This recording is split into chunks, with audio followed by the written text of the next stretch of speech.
बारिश में गरीब ससुराल वालों ने खाया KFC चिकन। सुबह सुबह का वक्त था। मध्य रफ्तार से बरसात हो रही थी। रमेश और रोहन दोनों ही अपनी फैक्ट्री की तरफ जा रहे थे। ये बारिश के मौसम में भी ना कहीं आना जाना आफत हो जाता है बेटा। सच में बारिश कब आ जाए कभी कुछ पता ही नहीं चलता। ऊपर से एक गली गली में भरा हुआ पानी और कीचड़ अलग से। बातें करते करते दोनों बाप बेटे एक बड़े से बाजार में पहुंचते हैं। दोनों जहां से गुजर रहे थे, रास्ते में बड़ा सा KFC का स्टोर था और वहां से लजीज KFC के चिकन की खुशबू आ रही थी। वाह, क्या खुशबू आ रही है। इस खुशबू से तो हर दिन दिल ललचा जाता है कसम से। लालच तो आएगा ही। KFC वाले बनाते ही चिकन इतना अच्छा है। मैंने कभी खाया तो नहीं है पर देखा है बहुत बार। अरे हम जैसे लोग कहाँ खाएंगे KFC का चिकन बेटा। हम तो बस खुशबू के मजे ले सकते हैं। पर इसकी खुशबू भी बड़ी जानलेवा है। ऐसा लग रहा है कि बस जल्दी से अंदर जाऊं और फटाफट से पेट भर के KFC का चिकन खा लूं। KFC के बाहर खड़े रमेश और रोहन अपना काफी वक्त जाया कर देते हैं। इसके बाद वह फैक्ट्री पहुंचते हैं और फैक्ट्री का मालिक उदय बड़े ही गुस्से में बोलता है, अरे तुम दोनों टाइम पर फैक्ट्री में नहीं आ सकते हो? हाँ, वो साहब बाहर बारिश हो रही है ना, तो रास्ते में बहुत ज्यादा पानी भरा हुआ है, दिक्कत हो जाती है चलकर आने में। अरे तुम कोई रिक्शा ले लो, पैसे नहीं है क्या तुम्हारे पास? अब हम गरीब आदमी हैं साहब, रोज रिक्शा का किराया देंगे तो बचाएंगे कहाँ से।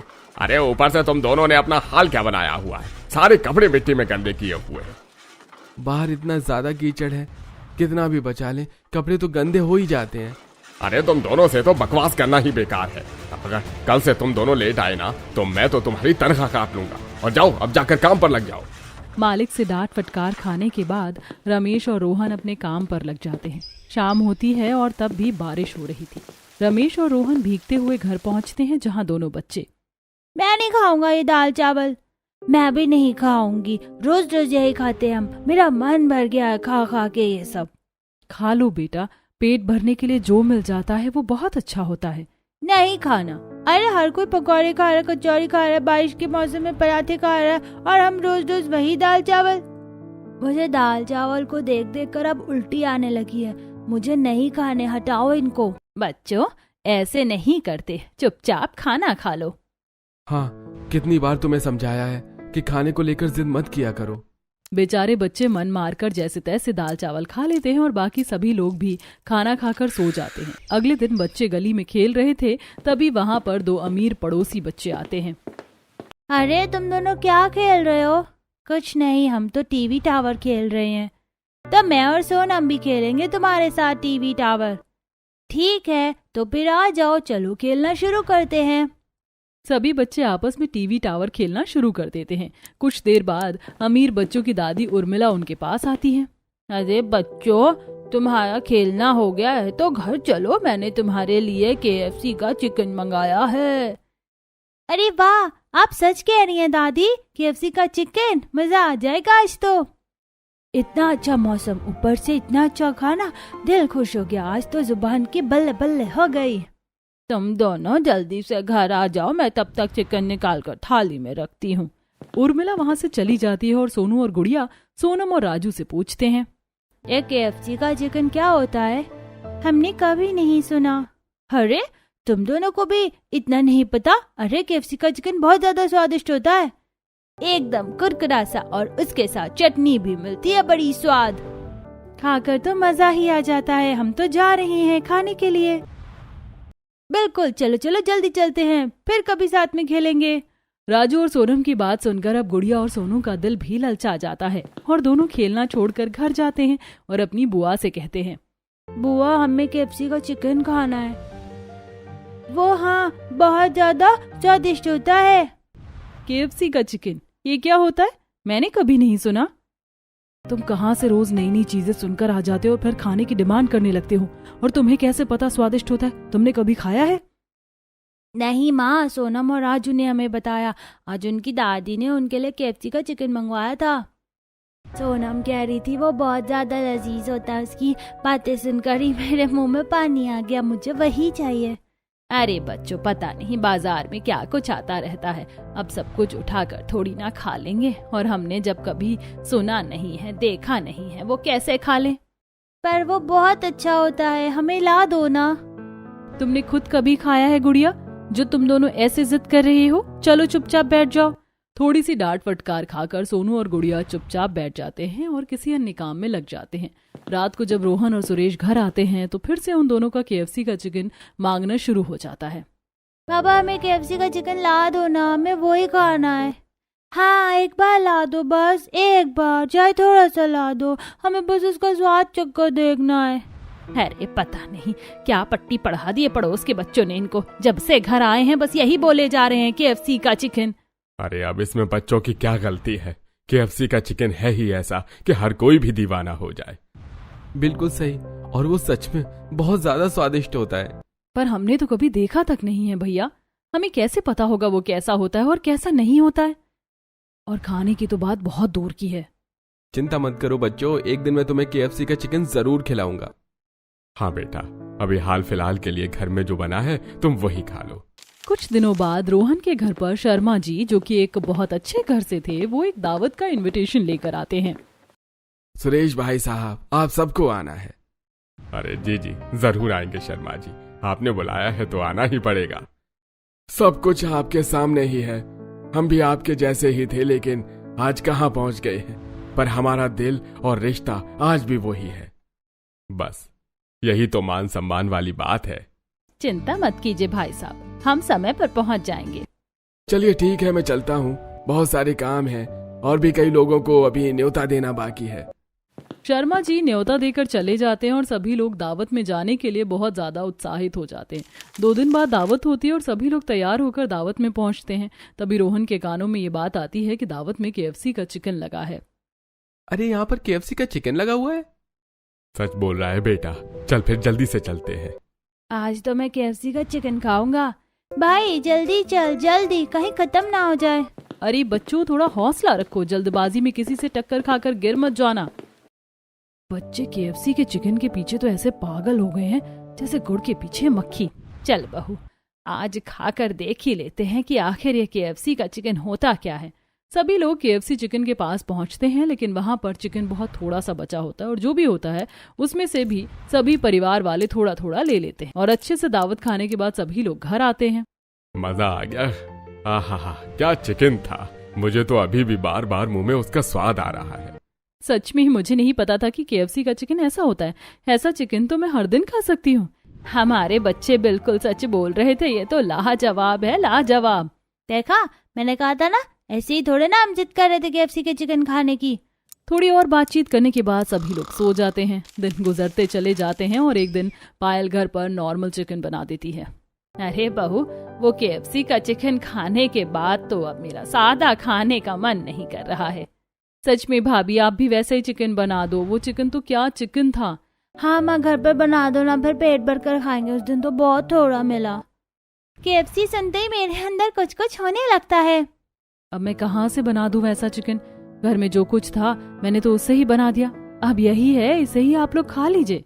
पायल की बात सुनकर सभी लोग चुप हो जाते हैं और जो बना होता है उसे ही आराम से खा लेते हैं। दिन गुजरते जाते हैं और एक दिन सुबह जब रोहन और सुरेश फैक्ट्री पहुंचते हैं तो वहां मालिक उदय गुस्से में बोलता है, मुझे पता है आप में से ही कुछ लोग हैं जो फैक्ट्री में से बेकार सामान को चुरा कर उसे बेचकर तनख्वाह से ज्यादा पैसे अपनी जेब में भर रहे हैं। ये कैसी बात बोल रहे हैं साहब? भला ऐसा कौन कर सकता है फैक्ट्री में? क्या पता बेटा कौन कर रहा है, हम दोनों तो ईमानदारी से काम कर रहे हैं, हमें क्या ही मतलब है। अरे जिस दिन वो लोग मेरे हत्थे चढ़ गए ना, उस दिन मैं उन्हें फैक्ट्री से ऐसा बेइज्जत करके निकालूंगा कि आप सब लोग देखते रह जाएंगे। उदय की बात सुनकर फैक्ट्री के सभी लोग डर जाते हैं, लेकिन सुरेश और रोहन सामान्य रूप से अपना काम करते रहते हैं। शाम को दोनों बाप बेटे घर जा रहे होते हैं तो गलियों में पानी बहुत ज्यादा होता है। इस पानी में और नहीं चला जा रहा है, कुछ समझ नहीं आ रहा कहाँ पर गड्ढे हैं और कहाँ पर जमीन है। सच में बारिश ने तो इस बार बुरा हाल कर दिया है, ऐसे ही चलता रहेगा तो काम कैसे करेंगे। पहले घर तो पहुँचे, कहाँ पहले आधे घंटे में घर पहुँच जाते थे, कहाँ अब 2 घंटे लग जाते हैं हमें घर जाने में। रोहन इतना बोल रहा होता था कि तभी उसका पैर स्लिप होकर उसे चोट लग जाती है। आए आए, मर गया, मेरी कमर टूट गई, बड़ी जोर से लग गई। अरे बेटा तू ठीक तो है ना, थोड़ा देख कर चल बेटा। अरे अब और कितना देख कर चलूं पापा, आंखों में फिल्टर थोड़े लगाए जो कीचड़ के आर पार देख लूं। ले मेरा हाथ पकड़ बेटा और थोड़ा आराम आराम से चल।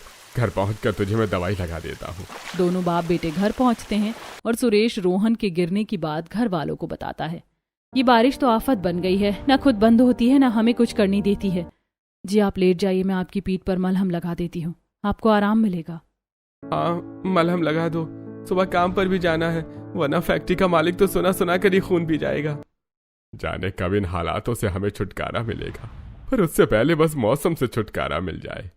अनगिनत परेशानियों और बरसात की समस्याओं से घिरा हुआ रोहन का परिवार जैसे तैसे अपना जीवन बिता ही रहा होता है। एक शाम सुरेश और रोहन को पगार मिलती है और पायल उस दिन खाने में मटर पनीर बना देती है, लेकिन सोनू और गुड़िया उसे देखकर मुंह बना लेते हैं। यह क्यों बनाया है, हमें नहीं खाना ये। आप KFC का चिकन नहीं बना सकती क्या माँ, वो नहीं आता आपको बनाना? बेटा पर आज तो मैंने दाल चावल नहीं मटर पनीर बनाया है, फिर तुम दोनों ऐसे क्यों बोल रहे हो? क्योंकि हमें KFC का चिकन खाना है, आप जानती नहीं है क्या? आप क्यों नहीं बनाती हैं? हर कोई खरीद कर खा रहा है, बस हम ही नहीं खा रहे हैं। बेटा तुम्हें कितनी बार कहा है कि खाने का अनादर नहीं करते हैं। हमें खाना है, KFC का चिकन ही खाना है, वरना हम कुछ नहीं खाएंगे। खाएंगे तो बस KFC का चिकन खाएंगे, हमें वही ला कर दो। बेटा शांत हो जाओ, चुप हो जाओ। नहीं, KFC वही खाएंगे, ला कर दो। पायल को गुस्सा आ जाता है और वह अपने दोनों बच्चों की गाल पर जोरदार तमाचा मार देती है और बच्चे रोने लग जाते हैं। क्या कर रही हो पायल? बच्चे हैं और वो बच्चे तो जिद कर ही लेते हैं। लेकिन इन बच्चों को इतनी समझ तो है ना कि ये अपने घर के हालातों को समझे। हम नहीं खा सकते हैं KFC का चिकन।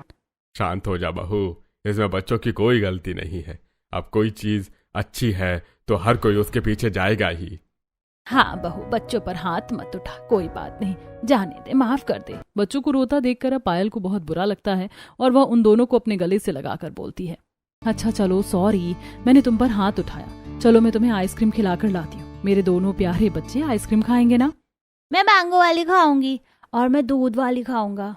ठीक है, मैं दोनों को आइसक्रीम दिला दूंगी, चलो चलते हैं। पायल अपने दोनों बच्चों को लेकर बाजार पहुंचती है और इससे पहले कि दोनों आइसक्रीम के ठेले तक पहुंचते तभी रास्ते में KFC का स्टोर आ जाता है और उसकी खुशबू से दोनों बच्चे स्टोर के बाहर ही जम जाते हैं। हाँ मुझे आइसक्रीम नहीं खानी है, KFC का चिकन भी खिला दो मुझे।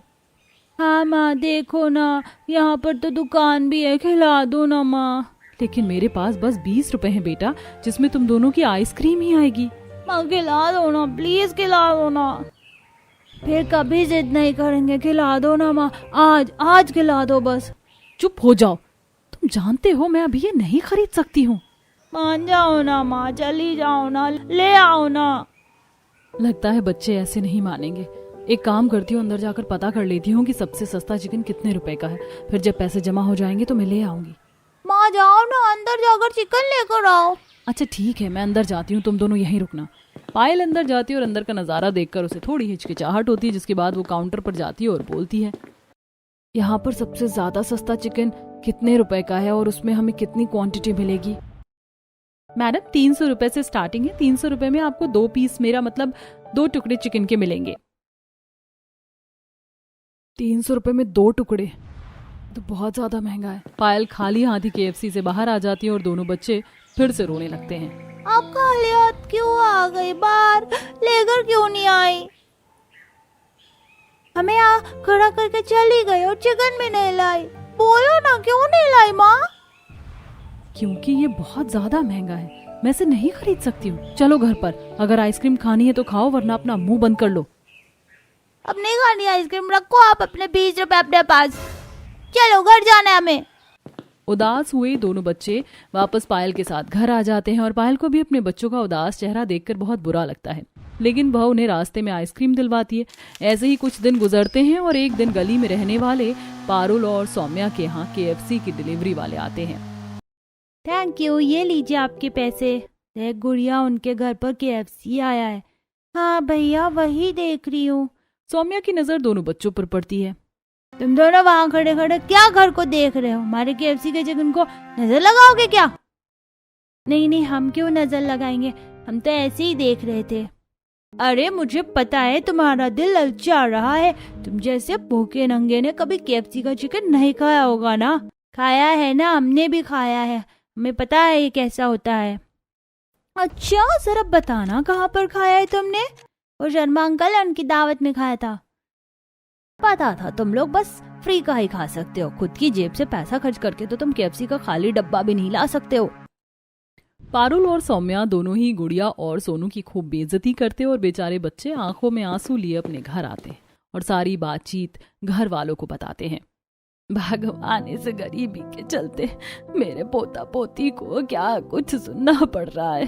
सच में काश कि हमारे पास इतने पैसे होते कि हम भी हर दिन केएफसी का चिकन मंगाकर अपने बच्चों को दे सकते, पर ऐसा नहीं है ना। और बच्चों को भी समझना चाहिए, हर बात पर लालच ठीक नहीं होता। पर हमने कुछ नहीं कहा था, हम तो बस दूर खड़े थे। दीदी अपने आप ही हमसे बोल रही थी। कोई बात नहीं बेटा, अब इसमें उनकी भी क्या गलती है, तुम जाने दो, सबकी बातों को दिल से नहीं लगाते। जैसे तैसे करके पायल अपने बच्चों के टूटे हुए दिल को फिर से जोड़ने की कोशिश करती है। दिन गुजरते जाते हैं और एक सुबह जब रोहन और सुरेश फैक्ट्री में काम कर रहे होते हैं। अरे बेटा, लगता है ये वाला सामान बेकार ही पड़ा हुआ है यहाँ पर। हाँ तो एक काम करते हैं, इसे उठाकर हम बाकी के बेकार सामान में रखते हैं, फिर मालिक को जो करना होगा वो अपने आप कर लेंगे। हाँ सही बोल रहा है तू, चल चलते हैं। तो इधर से उठा, मैं इधर से उठाता हूँ और रख देते हैं। हाँ ठीक है पापा, चलो उठाओ। दोनों बाप बेटा मिलकर बेकार सामान को बाकी के बेकार सामान के पास रखने जा रहे होते हैं और उन्हें ऐसा करते हुए मालिक खुद देख लेता है। मुझे पता था तुम दोनों ही हो जो फैक्ट्री से सामान चोरी कर रहे हो। अरे नहीं नहीं मालिक, हम तो बस इस सामान को रखने के लिए जा रहे थे। हाँ हाँ, हमने तो आज तक फैक्ट्री से मिट्टी तक नहीं चुराई है, सामान चुराने की बात तो बहुत दूर है। अरे तुम दोनों ना ज्यादा चालू बनने की कोशिश मत करो। तुम जैसे फटेहाल लोग ही होते हैं जो गरीबी का झूठा लिबास पहनकर अंदर ही अंदर चोरियां करते हैं। नहीं नहीं साहब, हम सच बोल रहे हैं, हमने कोई चोरी नहीं की है। और चोरी करने का ख्याल भी हमारे दिल में आया ही नहीं है। हाँ, हमें हमारी नौकरी से बहुत प्यार है। अरे लेकिन अब तुम्हारी नौकरी तुम्हारे हाथ से जा चुकी है। मैं अभी के अभी तुम दोनों को काम से निकाल रहा हूँ, दोबारा मेरी फैक्ट्री में नजर मत आ जाना तुम दोनों। उधर रमेश और रोहन को उसी वक्त काम से निकाल देता है। परेशान हुए दोनों बाप बेटे बारिश में घर पहुंचते हैं और उनका उदास चेहरा देखकर विमला बोलती है, हाजी क्या हो गया, आप दोनों इतना जल्दी कैसे आ गए और इतना परेशान क्यों हैं? हाँ भैया, क्या बात है, सब कुछ ठीक ठाक तो है ना? हमारे मालिक ने हमें काम से निकाल दिया है। उन्होंने हम पर झूठा चोरी का इल्जाम लगा दिया और हमारी बात भी नहीं सुनी। ये आप क्या कह रहे हैं? काम नहीं होगा तो फिर हमारा क्या होगा, घर कैसे चलेगा? कुछ न कुछ तो करेंगे ही बहू, ऐसे हाथ पे हाथ रखकर तो नहीं बैठे रहेंगे। अब कोई नई नौकरी तलाशनी पड़ेगी। रोहन और सुरेश की नौकरी चले जाने के बाद तो अब घर के हालात और ज्यादा खराब हो जाते हैं। दोनों बाप बेटे इधर उधर काम के लिए भटकते हैं, लेकिन उन दोनों को कोई पक्का काम नहीं मिलता है। ऐसे में एक दिन पायल बोलती है, जी सुनिए ना, मैं आपसे कुछ कहना चाहती हूँ। हाँ बोलो पायल, क्या बात है? जी घर चलाने के लिए अब आप इतनी मेहनत कर रहे हैं तो मुझे भी काम करने दीजिए। ये तुम क्या बोल रही हो?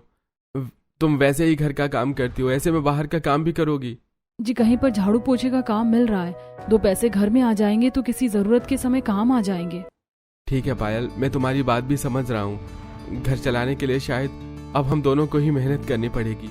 अब रोहन, सुरेश और पायल तीनों मिलकर कमाने लगते हैं और जैसे तैसे घर की रेलगाड़ी धीमी धीमी रफ्तार से चलने लगती है। ऐसे ही एक दिन जोरों की बारिश हो रही होती है और हर तरफ पानी ही पानी होता है और रोहन अपने घर जा रहा होता है। हे भगवान, घुटनों तक पानी जमा हो गया है, पता नहीं घर वालों का क्या हो रहा होगा।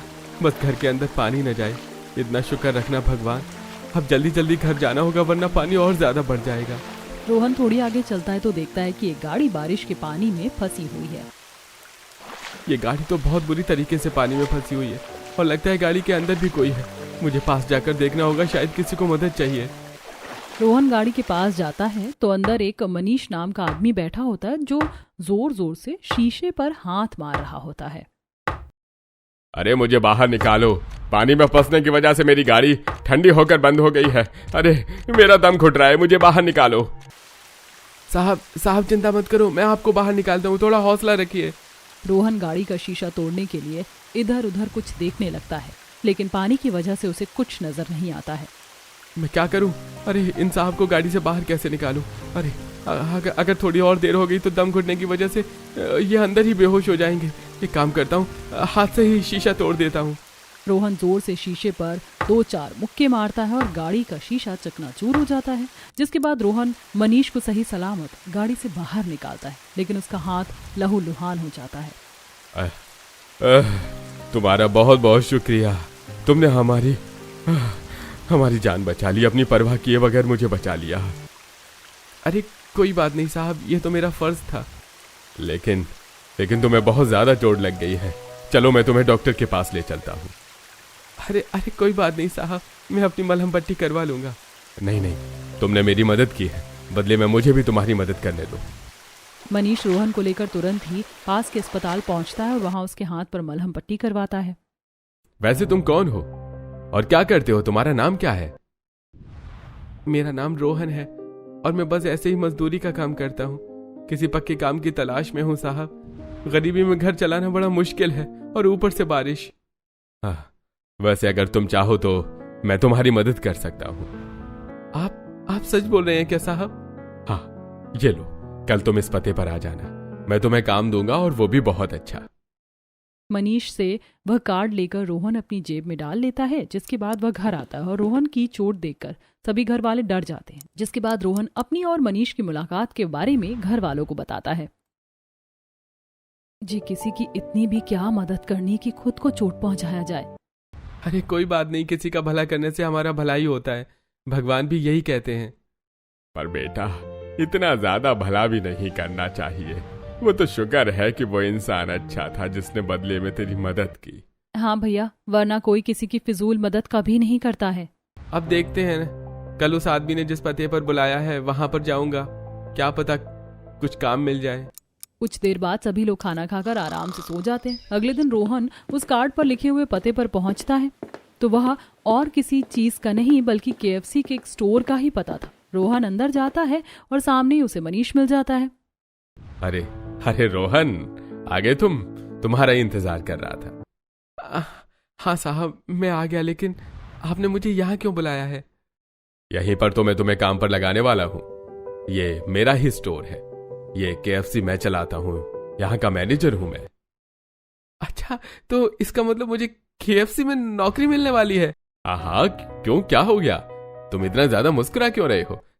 अरे नहीं, कुछ नहीं साहब, बस अच्छी जगह नौकरी मिल रही है ना, इस वजह से बहुत खुश हो गया। हाँ ठीक है, तो कल यहाँ पर पैर साफ सफाई के काम के लिए रख रहा हूँ। ठीक है साहब, मैं साफ सफाई कर लूंगा, कोई दिक्कत नहीं है। रोहन KFC में साफ सफाई करने के काम में लग जाता है। वहीं दूसरी तरफ पायल भी अपना काम कर रही होती है। अब महीने का आखिरी दिन आता है और रोहन को KFC से तनख्वाह मिलती है और साथ ही मनीष बहुत सारा KFC का चिकन पैक करके रोहन को देता है और बोलता है, ये लो रोहन, ये तुम्हारे और तुम्हारे परिवार वालों के लिए। अरे इसकी क्या जरूरत थी साहब, आज तो तनख्वाह मिली है, मैं तनख्वाह वैसे खरीद लेता। अरे नहीं, हमारे यहाँ हर महीने स्टाफ को कॉम्प्लीमेंट्री दी जाती है, तुम्हारे साथ साथ बाकी सभी लोगों को भी हमने चिकन दिया है। आपका बहुत बहुत शुक्रिया साहब, आज तो मेरे परिवार वाले खुश हो जाएंगे। हाँ ठीक है, कल मिलते हैं, जाओ अपने परिवार वालों के साथ KFC का चिकन खाओ और एंजॉय करो। दूसरी तरफ पायल भी घर पर तनख्वाह लेकर और चिकन लेकर पहुंचती है और वह घर पर ही KFC के चिकन जैसा चिकन बनाती है। रोहन भी थोड़ी ही देर में घर पहुंचता है और सारा चिकन पायल को देता है। अरे आज मैंने भी घर पर KFC वाला चिकन बनाया है और ये मुझे मेरे मालिक ने दिया है और उन्होंने कहा है कि हर महीने मुझे ऐसे ही KFC का चिकन मिला करेगा। भगवान की लीला भी न्यारी है, कभी हमारे पास खाने को थोड़ा सा भी नहीं था और आज इतना ज्यादा आ गया है। भगवान ने सच में किस्मत पलट दी। कहा हम थोड़े थोड़े स्वाद के लिए मरे जा रहे थे और कहा आज हमारे पास पेट भर कर खा ले, उसके बाद भी बच जाएगा। आज तो बहुत मजा आएगा, जी भर के KFC का चिकन खाऊंगा, बहुत सारा खाऊंगा। मुझसे तो रुका नहीं जा रहा है, माँ जल्दी से दे दो ना, थाली में डालकर दे दो। हाँ लो, तुम खाओ पहले। आज तो बच्चों का दिल खुश हो गया और सब कुछ बस आपकी वजह से हुआ है भैया भाभी। सच में तुम दोनों पति पत्नी ने मिलकर बहुत मेहनत की है। अरे कैसी बातें कर रहे हैं आप ससुर जी, ये तो हमारा फर्ज है। चलिए अब सब मिलकर KFC का चिकन खाते हैं। और क्या ठंडा होने का इंतजार थोड़े ना करना है, चलो सब बैठकर आराम से बातें करते हैं और अपनी आज शाम की दावत का मजा लेते हैं। सभी लोग एक साथ बैठकर घर पर बनाया हुआ केएफसी से आया हुआ चिकन खाते हैं, खूब सारी बातें करते हैं। गुजरते वक्त के साथ अब मनीष केएफसी में साफ सफाई की नौकरी के साथ साथ केएफसी में चिकन बनाने का काम भी करने लगता है। और एक दिन मनीष बोलता है, मैं तुम्हारे काम से बहुत ज्यादा खुश हूँ। तुम बहुत ही अच्छा चिकन बना रहे हो। आपका शुक्रिया साहब, सब आपकी मेहरबानी है। आप मुझे यहाँ ना लाते तो शायद ये सब कुछ ना होता। अरे तुम जो कर रहे हो अपनी मेहनत से कर रहे हो, इसमें मेरा कोई हाथ नहीं है। जी साहब, फिर भी शुक्रिया। अब मैं तुम्हारा प्रमोशन कर रहा हूँ। अब तुम सिर्फ और सिर्फ केएफसी में चिकन बनाने का काम करोगे। अरे ये तो बहुत खुशी की बात है। तो फिर अब मन लगाकर अपना काम करो, शिकायत का कोई मौका नहीं मिलना चाहिए। इतना कहकर मनीष रोहन की पीठ थपथपाता है और वहां से चला जाता है। अब लीडर बनने के बाद रोहन को अच्छे पैसे मिलने लगते हैं और उससे अकेले की कमाई से ही घर बहुत अच्छे से चलने लगता है। इसके बाद पायल को भी बाहर जाकर काम करने की जरूरत नहीं पड़ती है और घर में केएफसी के चिकन को लेकर किसी को भी तरसना नहीं पड़ता है।